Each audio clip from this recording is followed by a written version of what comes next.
Captain Marcus Chen stood alone on the bridge of the Defiant, watching through the viewport as enemy ships surrounded his vessel like hungry predators. His hands gripped the command rail so tightly his knuckles turned white. The communication screen flickered to life, showing the sneering face of Admiral Zektar, commander of the Velkari Empire's Third Fleet. "Human!" Zektar spat, his 4 eyes gleaming with cruel amusement. "You are the last of your pathetic species. Your worlds burn behind us, your fleets destroyed, your people scattered to the void. Yet here you stand, alone in this tiny ship, thinking you can still fight." Marcus said nothing. He simply stared at the alien commander, his jaw clenched. Around the bridge, his small crew of rescued prisoners from different species watched nervously. They had joined him after he freed them from Velkari slave camps, but none truly believed they could win this war. "Look at him," Zektar continued, addressing his bridge crew while keeping his eyes on Marcus. "The human thinks he is brave. He thinks he is a warrior. But I see only fear. I see only weakness. Humans are soft creatures, born on an easy world, never tested by real hardship." The Velkari crew laughed, their harsh voices echoing through the communication link. They were a militaristic race, born on a harsh world where only the strongest survived. Their empire had conquered dozens of species across the galaxy, and now they had set their sights on humanity. "You know what amuses me most?" Zektar leaned forward, his scaled face filling the screen. "Your species actually thought they could negotiate with us. They sent diplomats with gifts and treaties. They begged for mercy when we arrived at your first colony. They cried like children when we began the harvest." Marcus felt something cold settle in his stomach. The harvest. He remembered the reports that had come in from the outer colonies. The Velkari didn't just kill their enemies, they harvested them. They took the strongest as slaves, used the smart ones for research, and turned the rest into food. Humanity had been completely unprepared for such ruthless brutality. "Your Earth fell in 6 hours," Zektar continued. 6 hours for a species that thought itself mighty. Your orbital defenses were a joke. Your armies scattered at the first sight of real warriors. Even now, the survivors huddle in caves and ruins, waiting for death to claim them. Dr. Kess, a reptilian saurian who served as the ship's science officer, placed a gentle hand on Marcus's shoulder. "Captain," she whispered, "perhaps we should surrender. Live to fight another day." Marcus shrugged her hand away. "No." His voice was quiet, but there was something in it that made everyone on the bridge take notice. "No surrender." Zektar heard him and laughed even louder. "Did you hear that? The human refuses to surrender. Even alone, even facing certain death, he still thinks he can win. This is why your species was doomed from the start. You never learned when to quit." "Tell me something, Admiral," Marcus said, finally speaking up. His voice was calm, almost conversational. "How many humans did it take to kill one of your warriors during the invasion?" Zektar's laughter faded slightly. "What does it matter?" "You lost. Humor me. How many humans died for every Velkari warrior you lost?" The alien admiral's eyes narrowed. "Your tactics were primitive. You fought without honor, hiding behind cover, using explosives, refusing to meet us in open combat." "That's not what I asked." Marcus stepped closer to the screen. "How many?" There was silence for a moment. Finally, Zektar spoke, his voice tight with anger. 15 humans for every Velkari. But that proves nothing. You were simply numerous." Marcus nodded slowly. 15 to 1. And you're proud of that ratio? We conquered your entire species. With a fleet of 10,000 ships and an army of 50 million warriors, against a species that had never fought a real war. Marcus's eyes were growing colder by the moment. "Tell me, Admiral, what was the ratio at the Battle of Kepler Station?" Zektar's confidence wavered. Kepler Station had been one of the last major engagements of the war, and it hadn't gone as smoothly as the early battles. "Answer him!" called Lieutenant Voss from the weapons station. He was human, too, one of the few survivors Marcus had found drifting in an escape pod. "I was there. I remember." "The ratio doesn't matter," Zektar snarled. "You still lost." 8-1, Marcus said softly. "By the end of the war, it was 8 humans to 1 Velkari. You started at 15-1 and ended at 8-1. Even as we lost, even as we died, we got better at killing you." The bridge of the Defiant had gone completely silent. Even the crew members from other species were staring at Marcus with new understanding. They had seen humans as weak, defeated creatures. They hadn't considered what it meant that the ratio had improved so dramatically. "You want to know what I think happened?" Marcus continued, his voice never rising above a conversational tone. "I think you got scared. I think you realized that humans learn fast, too fast. I think you realized that if the war went on much longer, the ratio would have kept improving." "Lies!" Zektar roared. "Humans are weak, soft. You could never match Velkari warriors." Marcus smiled for the first time since the conversation began. It wasn't a pleasant smile. "You're right about one thing, Admiral. Humans are soft. We come from an easy world. But you know what? We're also stubborn. Really, really stubborn." He gestured to his small crew. "Look around this bridge. I've got 12 people from 6 different species. Most of them were slaves until I freed them. They've all seen what humans can do when we're properly motivated." Dr. Kess spoke up suddenly, her voice thoughtful. "On my home world, we have an old saying, 'Beware the fury of a patient race.' I never understood it until I met humans." "Your homeworld is ash," Zektar sneered. "Yes," Dr. Kess agreed calmly, "because my people surrendered after the first battle. We thought living as slaves was better than dying as free beings, but humans are different." Marcus nodded to her, then looked back at the screen. "You want to know the real difference between us, Admiral? You see war as a test of strength. We see it as a test of will. You fight until you win or lose. We fight until we're extinct or victorious. There's no middle ground for us." "Pretty words from a dead man," Zektar said. But his earlier confidence was gone. Something about the human's calm certainty was unsettling. "Maybe," Marcus agreed. "But here's the thing about humans, Admiral. We don't stay dead very well."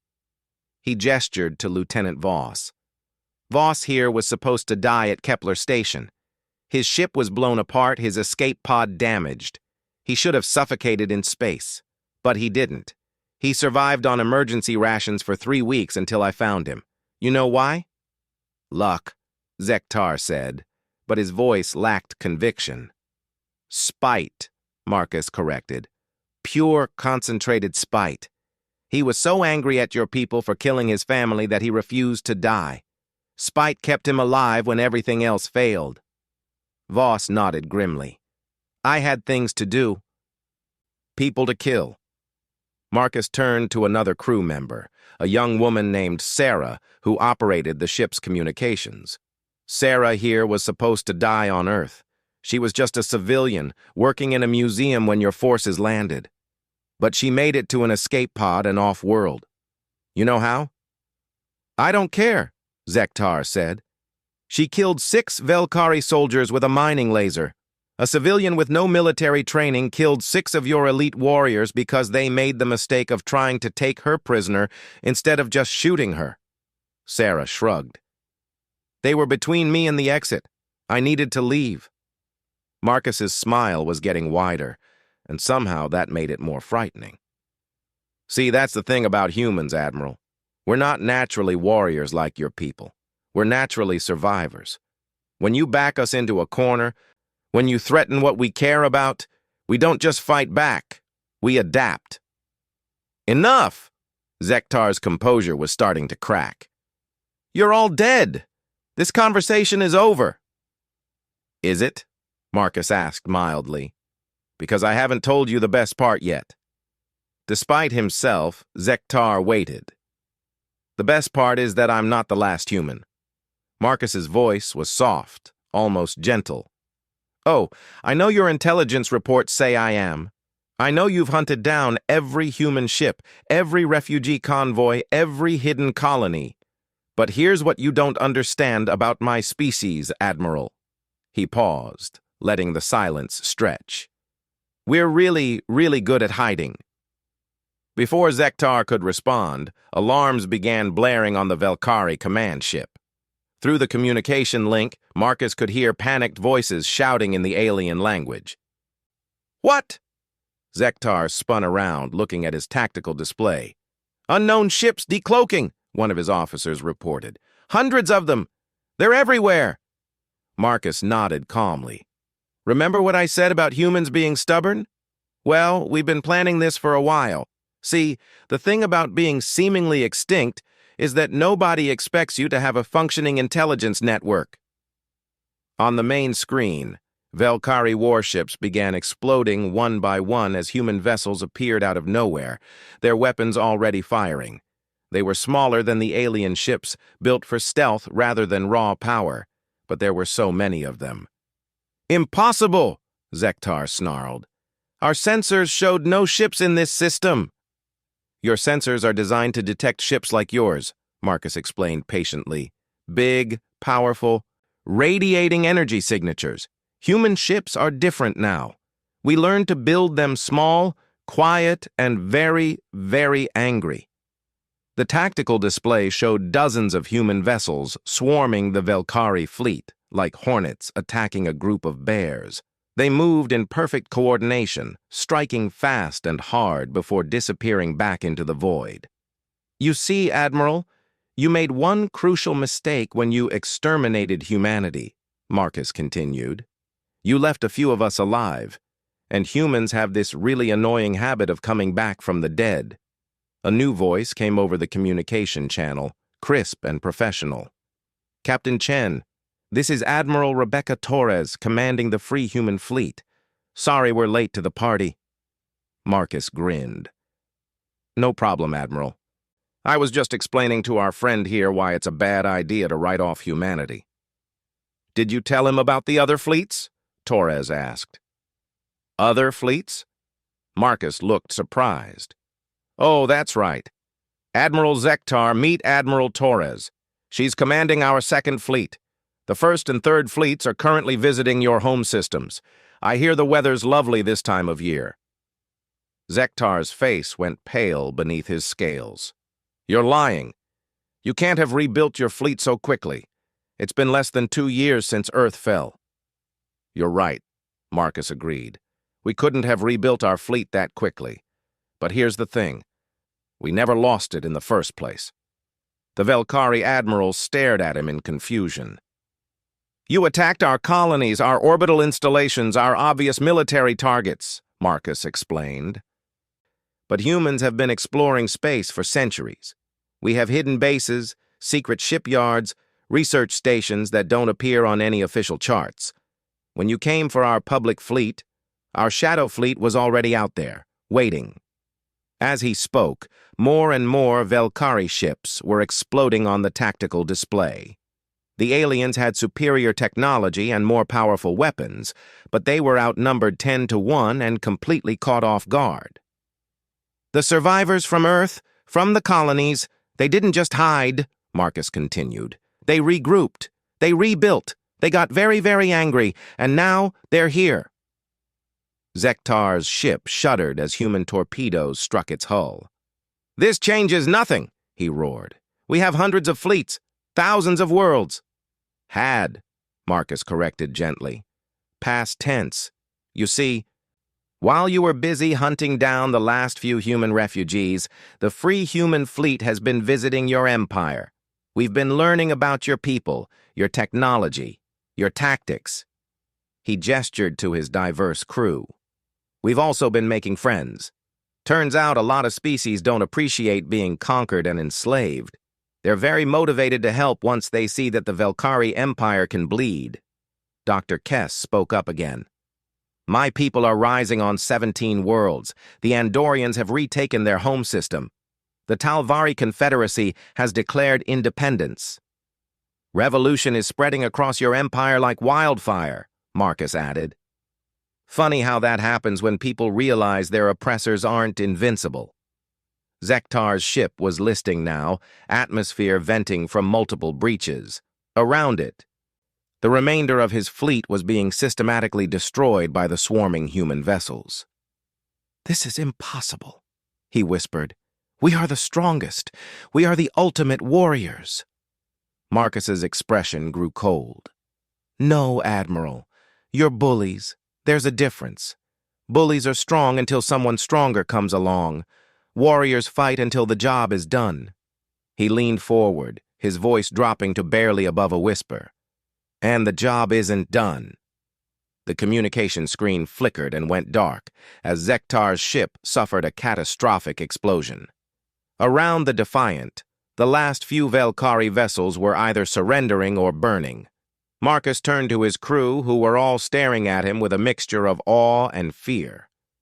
Set course for the Velkari homeworld, he ordered quietly. It's time to finish this war. Lieutenant Voss looked up from his station. Sir, Admiral Torres is requesting orders for the fleet.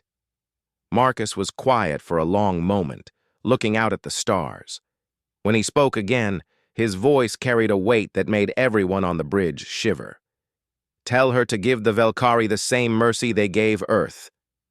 As the Defiant turned toward enemy space, followed by hundreds of human warships, Dr. Kess finally understood what her grandmother had meant about the fury of a patient race. Humans weren't just survivors or warriors. When properly motivated, they were something far more dangerous. They were reapers. The war room aboard the Defiant hummed with quiet activity as Admiral Torres materialized as a hologram above the central table. Her image flickered slightly due to the quantum encryption, but her expression was crystal clear, and it was not pleasant. Report from the Third Fleet, Marcus, she began without preamble. We hit the Velkari production centers on Keth Prime exactly as planned. The orbital shipyards are gone, along with their primary weapons manufacturing facility. Captain Chen nodded, studying the tactical display that showed the positions of human forces throughout Velkari space. Red dots marked enemy strongholds, while blue indicated human fleet positions. There were a lot more blue dots than there had been a week ago. Casualties? Marcus asked. Lighter than expected. The Velkari garrison surrendered after we demonstrated what our new plasma torpedoes could do to their shields. Apparently, they've never seen humans use their own technology against them. Dr. Kess looked up from her analysis station. The psychological impact cannot be understated, Captain. We intercepted several Velkari military communications. They're calling human forces the dead who walk and vengeance spirits. Fear is spreading faster than our fleets. Marcus allowed himself a small smile. Good. Fear makes people sloppy. Lieutenant Voss, who had been monitoring enemy communications, suddenly straightened. Captain, we're receiving a transmission from Velkari High Command. They're requesting a ceasefire and negotiations. The holographic Admiral Torres snorted. Let me guess. They want to discuss terms for our surrender. Actually, no, ma'am, Voss replied, looking surprised. They're asking for mercy. The war room fell silent. Even the background hum of the ship's systems seemed to quiet. Marcus stared at the communication station for a long moment before speaking. Put them through. The main screen shifted to show not Admiral Zektar, but an older Velkari with elaborate ceremonial markings covering his scales. This was clearly someone of high rank, possibly even the Emperor himself. I am Supreme Commander Velthak, the alien began. His 4 eyes were steady, but Marcus could see the strain in his posture. I speak for the Velkari Empire. And I'm Captain Marcus Chen.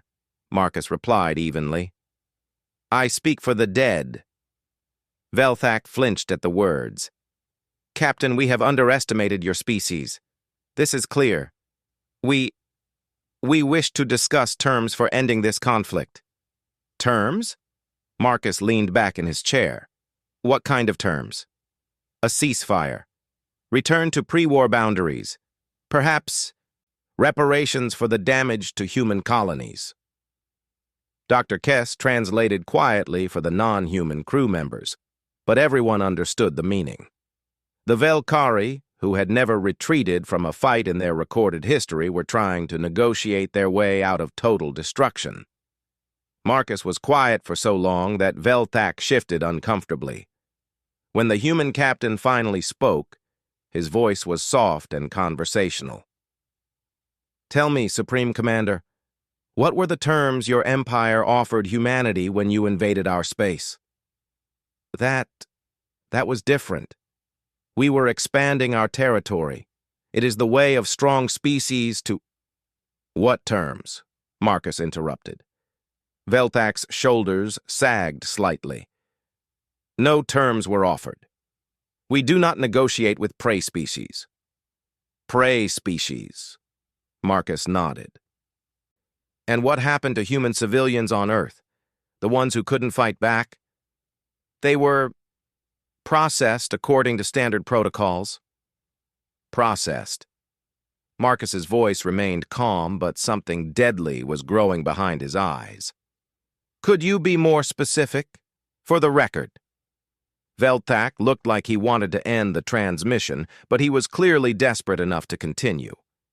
The strong became slaves. The intelligent were used for research. The remainder fed our armies. Several crew members made disgusted sounds, but Marcus just nodded. I see. And human children? What happened to them? Children are not useful for labor or research. They were processed with the remainder. This time, the silence in the war room was absolute. Marcus stared at the screen for nearly a full minute before speaking again. Supreme Commander, I'm going to share something with you. Something about human psychology that your intelligence services apparently missed. He stood up, moving closer to the screen. You see, most species fight for territory, for resources, for dominance. Humans are different. We fight for our children. Everything else, our pride, our territory, our way of life, those are all secondary to protecting the next generation. Velthak said nothing, but his eyes were growing wider. When you killed human children, Marcus continued, you didn't just declare war on our military or our government. You declared war on our species, on our future, on everything we are and everything we hope to become. Admiral Torres's hologram nodded grimly. Marcus is right, Supreme Commander. This isn't a territorial dispute anymore. This is extinction warfare. But you are reasonable beings, Velthak protested. Surely you understand that war brings suffering to all. We can reach an accommodation. Marcus smiled, and it was the most terrifying expression anyone in the room had ever seen. Oh, we do understand that war brings suffering. We understand it very, very well. We've been suffering for 2 years while we planned this moment. He gestured to the tactical display. Do you see those blue dots, Supreme Commander? Each one represents a human fleet. We have 87 active fleets operating in your territory right now. Each fleet contains between 50 and 300 ships. Do you know what they're all doing? Velthak shook his head mutely. They're visiting every single Velkhari world, every colony, every outpost, every military installation. And they're applying standard Velkhari protocols. The alien commander's face went pale. You cannot mean— The strong become slaves, Marcus recited. The intelligent are used for research. The remainder feed our armies. Children are processed with the remainder. He tilted his head. Sound familiar? This is madness. You are committing genocide. No, Dr. Kess spoke up, her voice cold. Genocide is what you did to the humans. This is justice. We are willing to make reparations. Velthak was starting to sound desperate. We can rebuild human worlds. We can clone your people back from genetic samples. We can... Can you bring back a child's laughter? Marcus asked softly. Can you restore a mother's love? Can you return the dreams of 10 billion human souls? Velthak had no answer. Here's what's going to happen. Supreme Commander, Marcus continued, my fleets are going to visit every world in your empire, every single one, and we're going to give your people the exact same choice you gave mine. Which was? None at all. The transmission cut off abruptly from the Velkhari end. Marcus stared at the blank screen for a moment, then turned to his crew. Lieutenant Voss, send a message to all fleet commanders. Operation Reaper is to proceed as planned. No quarter, no prisoners, no mercy. Aye, sir. Admiral Torres's hologram cleared her throat. Marcus, are you sure about this? Total extermination of their species. It's exactly what they did to us, but... But what? Marcus's voice was deadly quiet. But we should be better than them. But we should show mercy they never showed us. But we should let them rebuild and try again in a few generations? Torres was quiet for a moment. I'm not questioning the mission, Marcus. I'm just making sure you've thought through the consequences. Marcus walked over to the viewport and stared out at the stars. I've thought about nothing else for 2 years, Rebecca. Every night when I close my eyes, I see Earth burning. I see children running from Velkhari soldiers. I see the face of every human who died begging for mercy that never came. He turned back to face the room. They made this choice when they decided humanity was prey. Now they get to live with the consequences. Dr. Kess looked troubled. Captain, I have studied both species extensively. The Velkhari are indeed a warrior culture, but they have civilians, families, children of their own. Are we certain this is the path we wish to take? Marcus looked at her for a long moment. Dr. Kess, how many Saurian children are left alive? None, she admitted quietly. The Velkhari used them all for genetic research. And how many Andorian children? They were processed as you described. Every species the Velkhari conquered, they exterminated the children first. Do you know why? Dr. Kess shook her head. Because children represent hope. They represent the future. The Velkhari understood that if you want to truly destroy a species, you don't just kill the adults, you kill their tomorrow.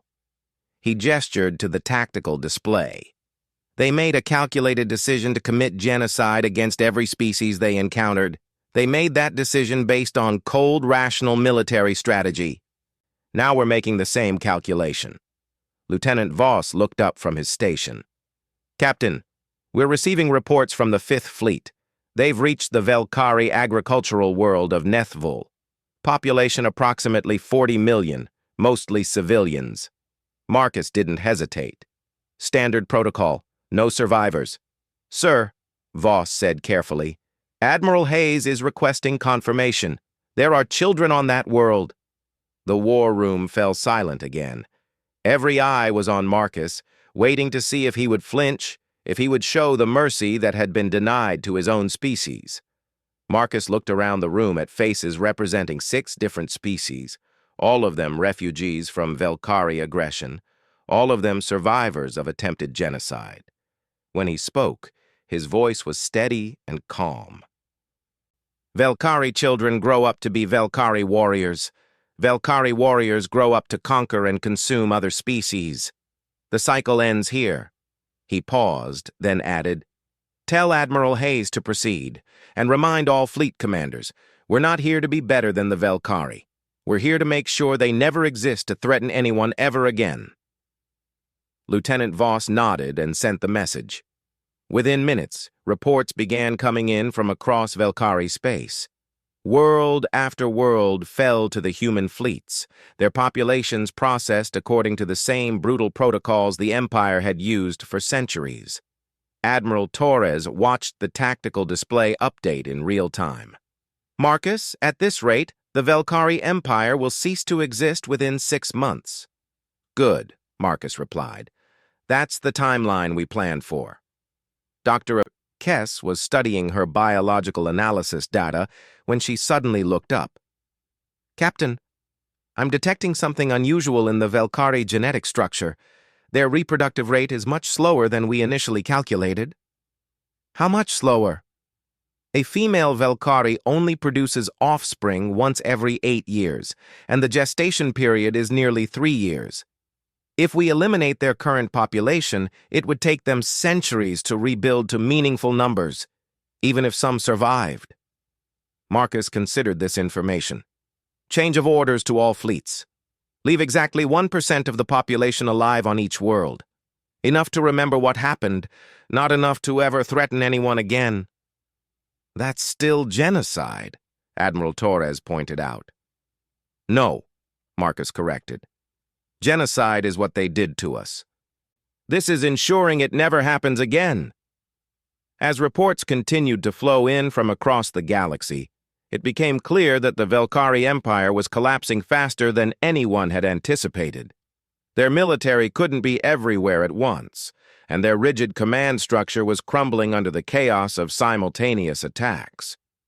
More importantly, the other species they had conquered were rising up. Seeing that the seemingly invincible Velkhari could be defeated, rebellions were breaking out on every occupied world. Captain, Voss called out, we're receiving a transmission from the Talvari Confederacy.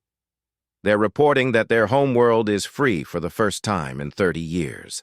Similar reports came in over the next few hours. The Andorians had retaken their capital. The Saurians were rebuilding their government. Species that had been slaves for generations were tasting freedom for the first time. But Marcus took no joy in these victories. He stood at the viewport watching the stars, his expression unreadable. Dr. Kess approached him carefully. Captain, may I ask what you're thinking? Marcus was quiet for a long time. When he finally spoke, his voice was barely above a whisper. I'm thinking about a little girl named Sarah Martinez. She was 7 years old when the Velkhari invaded Earth. She liked drawing pictures of flowers and wanted to be a teacher when she grew up. He paused, his hands clenched into fists. They processed her along with the other children. Her dreams, her future, her innocent laughter, all processed into nutrients for Velkhari warriors. Dr. Kess said nothing. I think about her every day, Marcus continued. I think about all of them, and I think about the Velkhari children we're processing now, and I wonder if this is what justice looks like. Is it? Dr. Kess asked gently. Marcus turned to look at her, and his eyes were empty of everything except cold determination. I don't know, but I know it's necessary. Outside the viewport, another Velkhari world burned in the distance, and the Reaper continued his work. The Velkhari homeworld of Veltar Prime hung in space before the assembled human fleet like a massive jewel, its 3 moons casting shadows across continents that had never known defeat. For 800 years, this world had been the heart of an empire that stretched across 40 star systems. No enemy had ever breached its defenses. No foreign fleet had ever entered its sacred system. Until today. Captain Marcus Chen stood on the bridge of the Defiant, now serving as the flagship for the largest military force humanity had ever assembled. 300 ships floated in perfect formation around the planet, their weapons trained on the surface. The sight should have filled him with satisfaction, but Marcus felt only a cold emptiness that had been growing in his chest for months. Captain, Lieutenant Voss reported from his station, we're receiving multiple surrender offers from the planetary government. They're offering unconditional capitulation, reparations, even the complete dismantling of their military. Marcus didn't reply immediately. He was watching the tactical display where red dots marked the last major Velkhari fleet positions throughout the galaxy. There weren't many left. The systematic extermination of their empire had proceeded exactly as planned. They're also offering to provide information about other hostile species, Voss continued. Intelligence about potential threats to humanity. Dr. Kess looked up from her science station. Captain, my analysis of the planet shows a population of approximately 12 billion Velkari. This is the largest remaining concentration of their species. Marcus nodded slowly. By his own orders, 99% of them would be dead within the week. The thought should have bothered him more than it did. Sir, came a new voice from the communications station. Admiral Torres is requesting permission to come aboard. She says she has something important to discuss with you. Granted. 20 minutes later, Admiral Rebecca Torres materialized in the Defiance briefing room, her holographic form more solid than usual thanks to the short-range projectors. She looked tired, Marcus noted. They all did. 2 years of continuous warfare had taken its toll on everyone.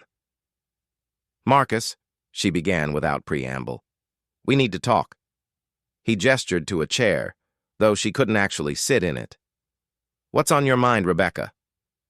This. She activated a holographic display showing casualty reports from across the galaxy. Do you know what the final tally is going to be? Marcus studied the numbers. Approximately 1.8 billion Velkari eliminated, with an additional 400 million enslaved or used for research. The remaining population scattered across remote colonies totals less than 50 million. That's not what I'm talking about. Torres brought up another display. I'm talking about us. The new numbers showed human casualties. Marcus frowned as he read them. These figures can't be right. We've lost less than 2,000 personnel in the entire campaign. The combat casualties are accurate, Torres agreed. But look at the psychological evaluations. Marcus's frown deepened. The reports showed alarming rates of depression, anxiety, and what the medical staff was calling moral injury syndrome among human personnel. 60% of our crews are showing signs of severe psychological distress, Torres explained. Suicide rates are up 400%. We've had to remove 17 ship commanders from duty due to mental breakdown. They'll recover once the mission is complete. Will they? Torres deactivated the display and fixed Marcus with a steady stare. Will you? Marcus said nothing. When was the last time you slept more than 3 hours at a stretch? Torres pressed. When was the last time you smiled? Really smiled? Not that terrifying thing you do when you're about to order another planet sterilized? My personal well-being is irrelevant to the mission. Is it? Because I've been talking to the other fleet commanders, Marcus. We're all concerned about you. You've changed. Marcus finally met her gaze. Of course I've changed. I watched my species die. I've spent 2 years orchestrating the systematic extermination of another species. Did you expect me to remain the same person? No, but I expected you to remain human. The words hung in the air between them like an accusation. Marcus stood up abruptly and walked to the viewport, where the Velkari homeworld continued its slow rotation. Meaning what exactly? Meaning that somewhere in the last 6 months, you stopped being Marcus Chen, human being, and became Marcus Chen, instrument of vengeance. You've turned yourself into a weapon, and weapons don't think about right and wrong. They just cut. Marcus was quiet for a long time. When he spoke, his voice was barely audible. Good. Thinking about right and wrong is a luxury I can't afford. Marcus, no. He turned back to face her. You want to know when I stopped being human? It was when I realized that being human wasn't enough. Being human got 10 billion of us killed. Being human got our children processed into food. Being human meant we tried to negotiate with monsters instead of destroying them immediately. Torres stood her ground. So what are you now? Marcus's smile was exactly the terrifying expression she had mentioned earlier. I'm what the universe made me. I'm what the Velkari created when they decided to hunt humanity to extinction. I'm their legacy. Before Torres could respond, alarms began sounding throughout the ship. Lieutenant Voss's voice came over the intercom. Captain to the bridge! Priority alert! Marcus left the briefing room without another word. Torres's hologram flickering out behind him. On the bridge, controlled chaos reigned as crew members worked frantically at their stations. "Report," Marcus ordered. "Long-range sensors are detecting a massive fleet approaching the system," Voss announced. "Unknown configuration, but the energy signatures are off the charts." Dr. Kess was studying the readings at her station. "Captain, these ships are unlike anything in our database. The technology appears to be significantly more advanced than either human or Velkari capabilities." Marcus felt something he hadn't experienced in months: uncertainty. "How many ships?" "At least 500, Voss replied. "Possibly more. They're maintaining tight formation and broadcasting on all frequencies." "Put them through." The main screen shifted to show something that made everyone on the bridge freeze. The alien that appeared was vaguely humanoid, but clearly not from any known species. Its skin was a deep blue-green color, marked with intricate patterns that seemed to move on their own. When it spoke, its voice carried harmonics that made the air itself seem to vibrate. "Attention, human fleet," it began, its 4 arms spreading in what might have been a greeting gesture. "I am Admiral Zephyron of the Cosmic Council. You will cease your current military operations immediately and prepare to be boarded for tribunal proceedings." Marcus stepped forward. "And you are?" "We are the authority that governs this region of the galaxy. We have observed your war with the Velkari Empire and have determined that your actions constitute a violation of the Galactic Conventions on Warfare." "Galactic Conventions?" Marcus's voice was dangerously calm. "I wasn't aware there were any." "Ignorance of the law is not an excuse for breaking it. You are charged with genocide, violations of the principles of proportional response, and failure to recognize the sovereignty of established interstellar governments." Dr. Kess whispered urgently. "Captain, I'm reading massive energy buildup from their ships. Their weapon systems are unlike anything we've encountered." Marcus nodded but kept his attention on the alien admiral. "Tell me, Admiral Zephyron, where was this Cosmic Council when the Velkari Empire was exterminating dozens of species?" "The Velkari operated within acceptable parameters of territorial expansion. While their methods were harsh, they did not engage in complete species extermination. They killed 10 billion humans, a regrettable but strategically justifiable action during territorial acquisition. However, your response has been disproportionate. You have eliminated over 90% of the Velkari species. This cannot be permitted." Marcus stared at the screen for several seconds, then began to laugh. It started as a quiet chuckle, but grew into something that made his crew exchange worried glances. "Let me understand this," he said when his laughter subsided. "The systematic murder of 10 billion humans was strategically justifiable. But our response is a war crime? The Cosmic Council recognizes the right of superior species to expand their territories through conquest. However, the complete extermination of a species disrupts the natural order of galactic civilization." "The natural order." Marcus nodded slowly. "And where does humanity fit in this natural order?" Zephyron consulted a device in one of his 4 hands. "According to our classifications, humanity is a Class 7 civilization, suitable for limited territorial holdings, but not qualified for major interstellar influence." "Class 7, I see. And the Velkari?" "Class 4, a proper warrior species with the right to expand their influence through conquest." Marcus turned to look at his crew, his expression unreadable. "Did you all hear that? According to the galactic authorities, we're too primitive to deserve protection from genocide, but too dangerous to be allowed to defend ourselves." Lieutenant Voss spoke up carefully. "Sir, their weapon systems are still charging." "Orders?" Marcus turned back to the screen. "Admiral Zephyron, I have a question for you." "Proceed. How many Class 7 civilizations has your Cosmic Council protected from extinction?" Zephyron seemed confused by the question. Protection is provided based on the strategic value of the species and their contribution to galactic civilization. That's not what I asked. How many Class 7 civilizations still exist in this galaxy? There was a pause. Approximately 12. And how many existed when your council was first established? Another pause, longer this time. Historical records indicate approximately 3,000. Marcus nodded. So, in the time your council has been maintaining this natural order, over 99% of lower-class civilizations have been exterminated, but that's acceptable because they weren't important enough to protect. The galaxy is a harsh environment. Only the strong survive to contribute to the greater good. I see. Marcus's voice had gone very quiet.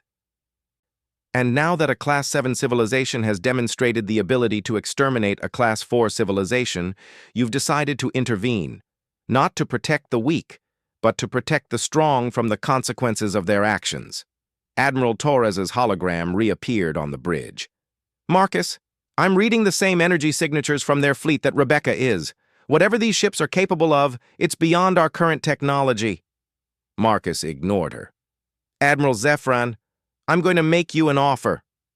You are in no position to make offers. Surrender now, and your species may be permitted to continue existing under appropriate restrictions.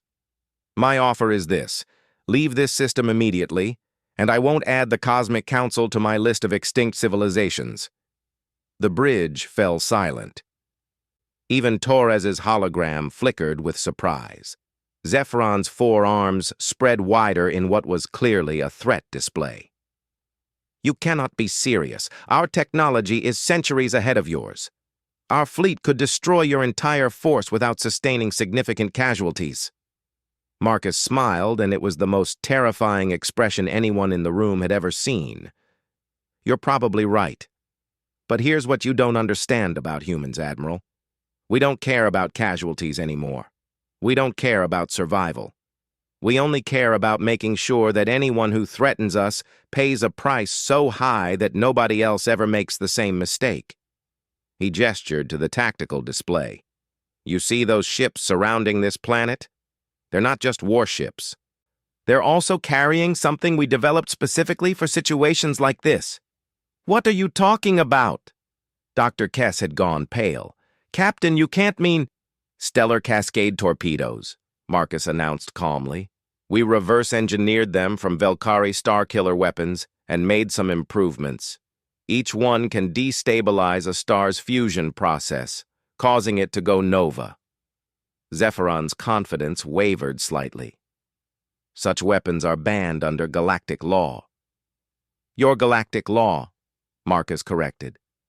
We never agreed to follow laws written by people who stood by and watched our species get exterminated. He paused. I have 20 of those torpedoes armed and ready to fire at this system's star. If your ships attack us, I'll detonate them all. You would destroy yourself along with everyone else in this system. Without hesitation, Marcus replied. And that's what you don't understand about humanity, Admiral. We've already been exterminated once. Death doesn't scare us anymore. Failure does. Admiral Torres stepped forward. Marcus, think about what you're doing. These could be potential allies. Allies? Marcus looked at her with genuine surprise. Rebecca, they just told us that the genocide of our species was legally justified, but our response to it is a war crime. They've admitted that they've stood by and watched thousands of civilizations get exterminated because they weren't important enough to save. These aren't potential allies. They're part of the problem. He turned back to the screen. Admiral Zephron, you have 30 seconds to begin withdrawing your fleet. If I detect any further charging of your weapon systems, I will consider that an act of war and respond accordingly. This is madness. You cannot fight the entire Cosmic Council. Watch me. Marcus's finger hovered over a control panel.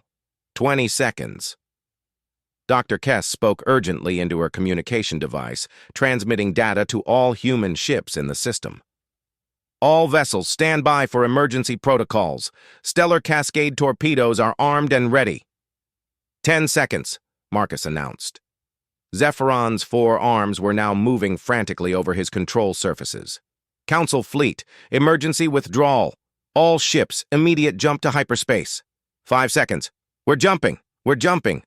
Zephyron's image began to flicker as his ship's systems prepared for hyperspace. This isn't over, human. The Council will return with a larger fleet. I'm counting on it, Marcus replied calmly.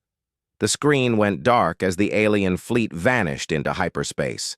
Marcus stood motionless for several minutes, then slowly walked back to the command chair. Sir, Lieutenant Voss asked quietly, do we really have stellar cascade torpedoes? Marcus looked at him with an expression that might have been amusement. What do you think, Lieutenant? Before Voss could answer, Admiral Torres spoke up. You're bluffing.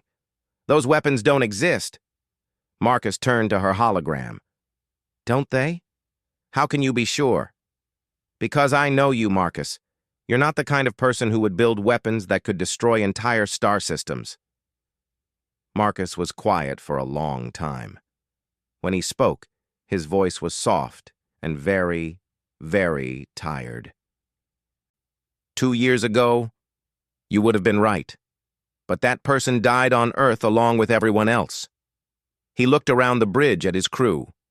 The question now is, what kind of person am I today? And do any of us really want to find out? Outside the viewports, the Velkhari homeworld continued to rotate, unaware that the last act of its species-long tragedy was about to begin. 3 days had passed since the Cosmic Council's retreat, and the human fleet still hung in orbit around Veltar Prime like a sword of judgment. Captain Marcus Chen had not left the bridge in all that time, standing vigil over the world that represented the final phase of his war against the Velkhari Empire. The planet below was in chaos. Intercepted communications showed mass panic among the population as they realized that the human fleet was not here to conquer them. It was here to end them. Riots had broken out in the major cities as different factions argued about whether to fight, flee, or surrender. None of it mattered. Marcus had made his decision. Captain, Dr. Kess approached him carefully, a data pad in her scaled hands. I've completed my analysis of the remaining Velkhari populations throughout the galaxy. Marcus didn't turn from the viewport. Report. 47,300,000 individuals remain alive across 16 worlds. The largest concentration is here on Veltar Prime with 12 billion souls. 12 billion. Marcus repeated the number quietly. More than the entire human population of Earth. Yes, sir. Dr. Kess hesitated. Captain, I must ask, are you certain about this course of action? These numbers represent entire civilizations' worth of individuals.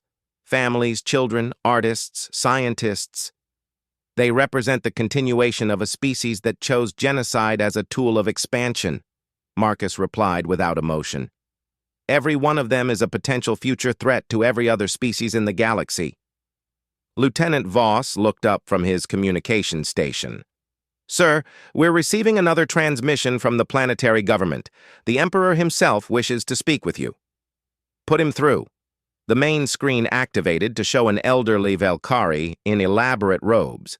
This was clearly someone of immense authority. His scales were marked with the ceremonial scars that indicated royal bloodline, and his 4 eyes held the weight of centuries. When he spoke, his voice carried dignity, despite the desperation in his situation. I am Emperor Velnoth the Eternal, ruler of the Velkhari Empire for the past 400 years. I wish to speak with the one they call the Reaper. Marcus stepped forward.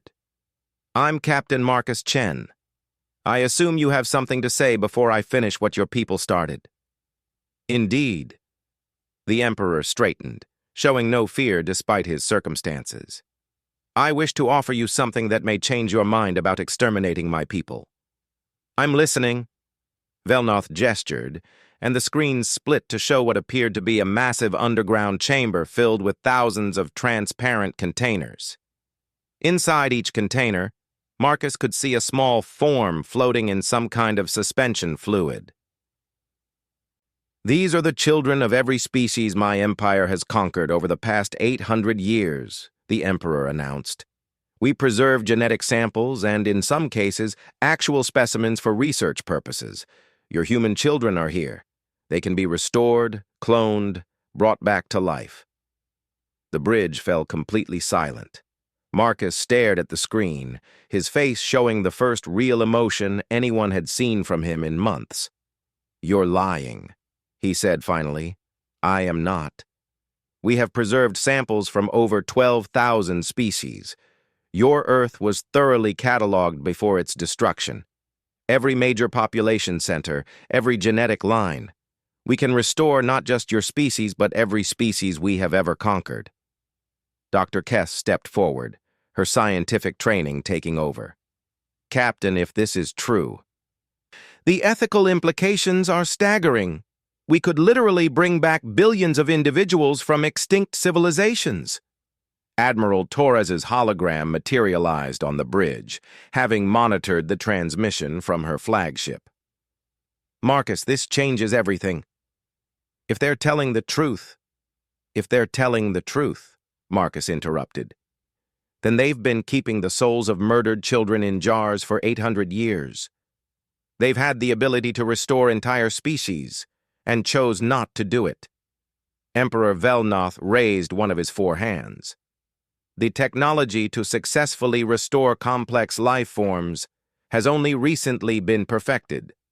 Before now, our attempts resulted in imperfect specimens. But within the last century, we have achieved full restoration capability." "And you never used it?" Marcus asked. "There was no reason to. The conquered species served their purpose in death. Restoration would only have created complications for Imperial administration." Lieutenant Voss made a disgusted sound. "They're talking about resurrection like it's filing paperwork." Marcus was staring at the screen with an intensity that made everyone on the bridge nervous. "Show me the human samples." The Emperor gestured again, and the view shifted to a section of the chamber marked with human writing. Thousands of containers lined the walls, each one labeled with names, dates, and genetic information. Marcus could see children's faces behind the transparent walls, perfectly preserved, waiting for a resurrection that had never come. "Sarah Martinez," he whispered, reading one of the labels. "Age 7, Earth, North American sector." His voice grew stronger. "She wanted to be a teacher." "She can be again," Emperor Velnoth said. "All of them can. Every human child, every human adult, every member of your species. We can restore your entire civilization. All I ask in exchange is mercy for mine." The bridge was so quiet that the hum of the ship's systems seemed deafeningly loud.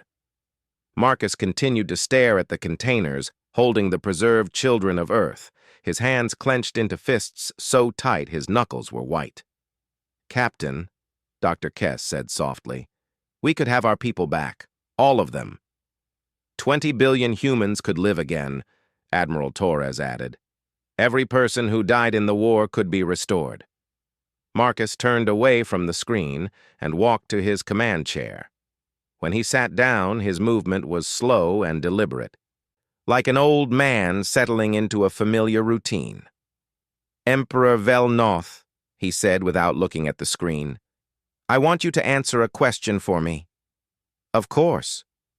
"In the 800 years your empire has been conquering other species, how many times have you offered restoration to the families of your victims?" There was a pause. This is the first time the technology has been fully viable."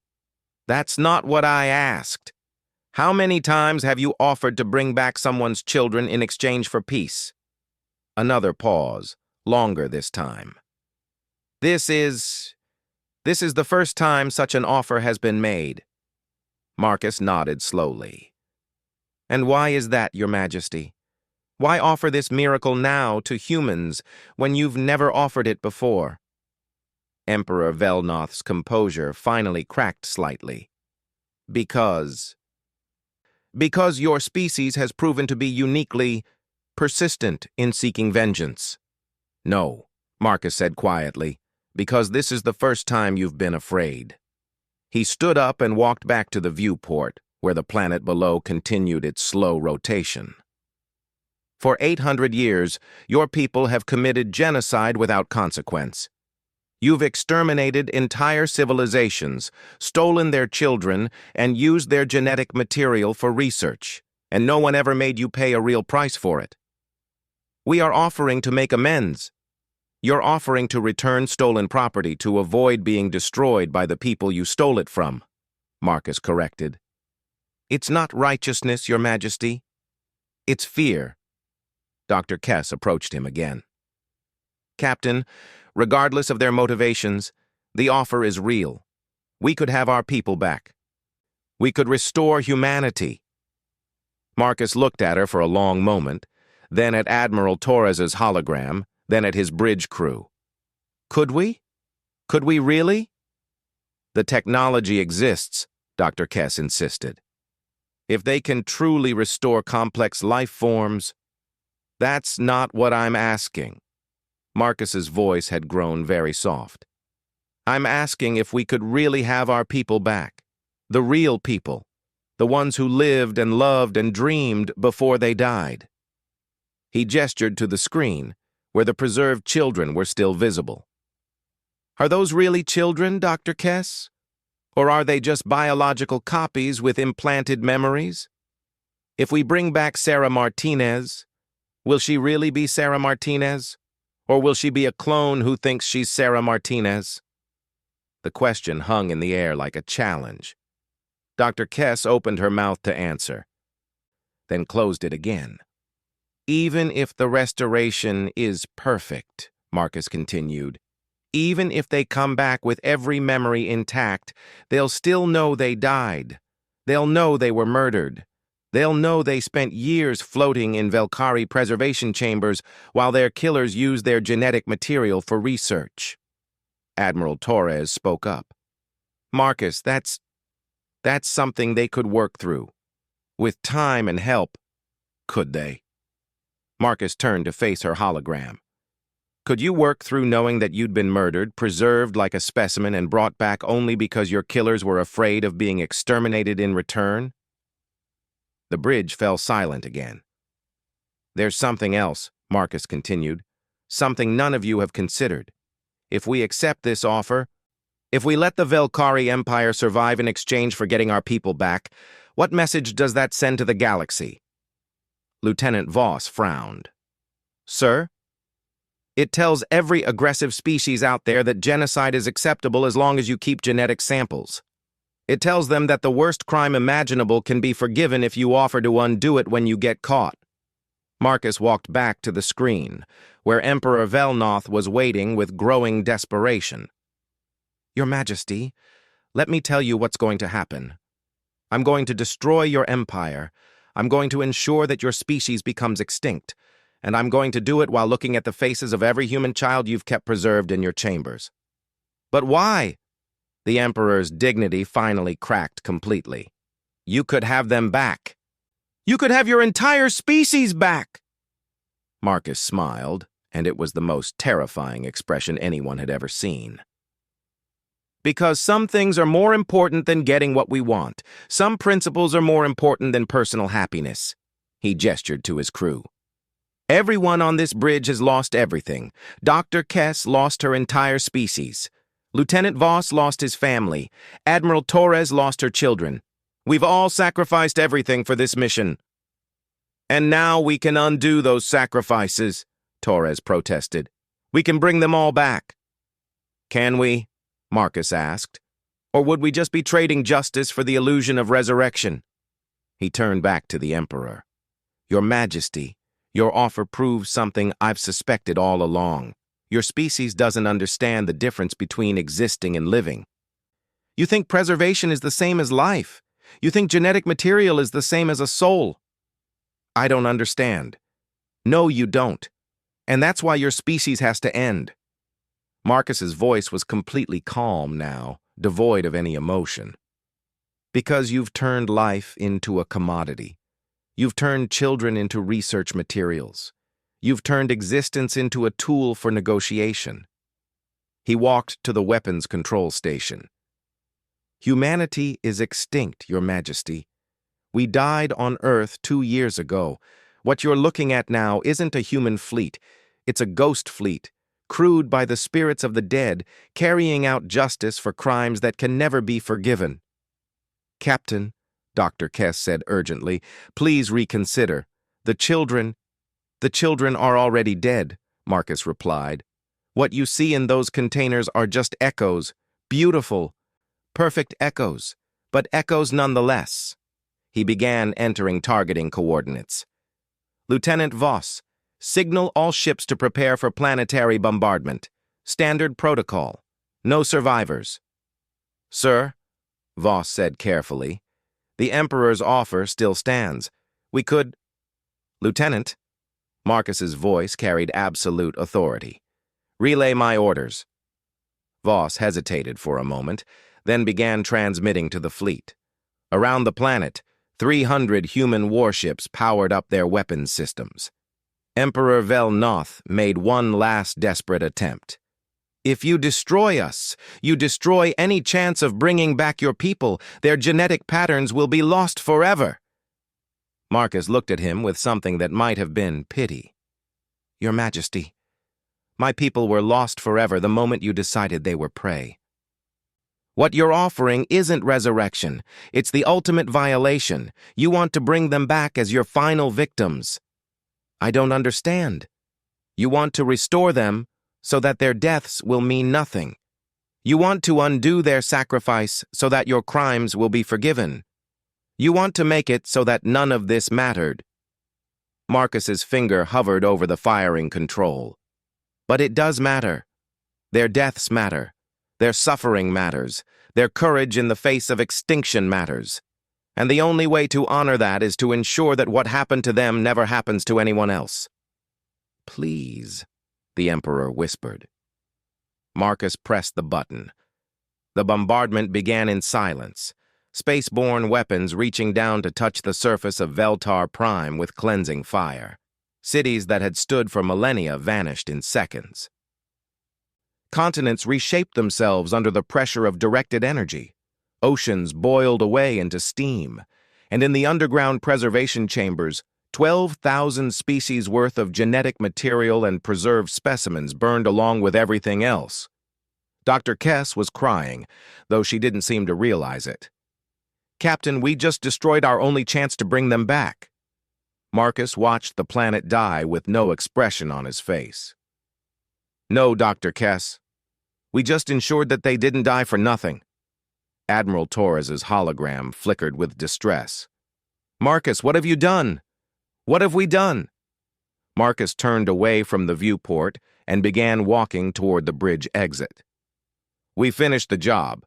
Lieutenant Voss, signal the fleet to move to the next target. According to our intelligence, there are still 16 Velkari colonies that require our attention. Sir, Voss called after him, where are you going? Marcus paused at the entrance to the bridge.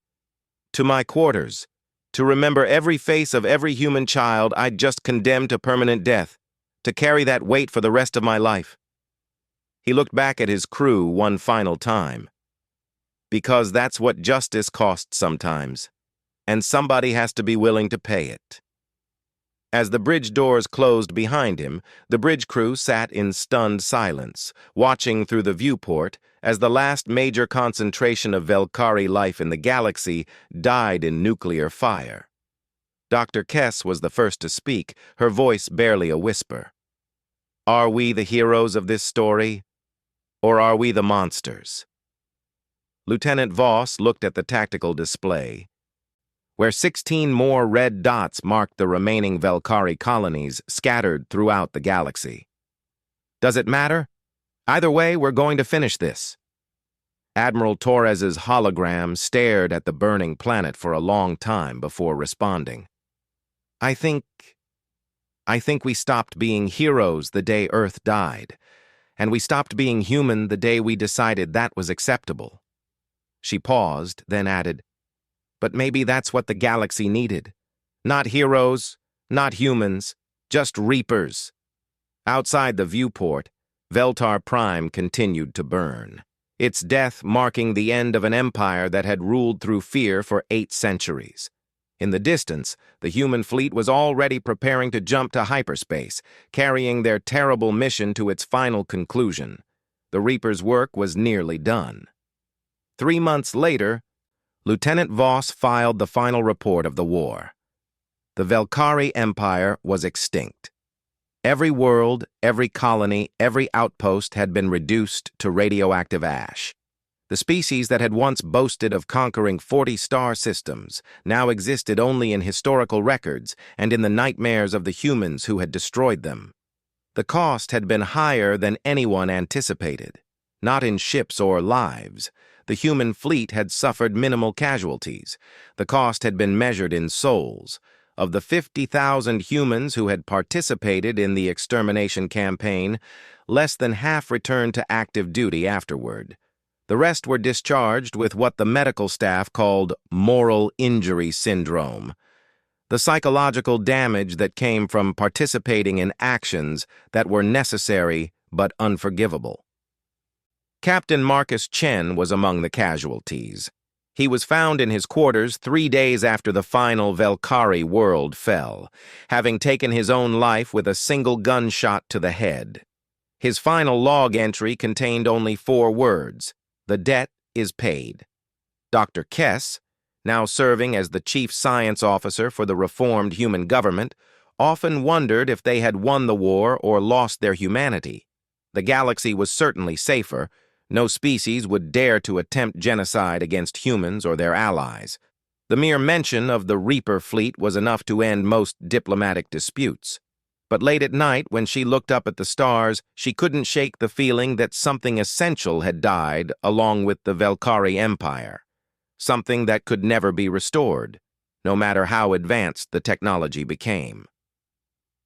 Humanity had survived, but in the process, they had learned a terrible truth about themselves, that when pushed to the ultimate extreme, when faced with extinction, they were capable of anything.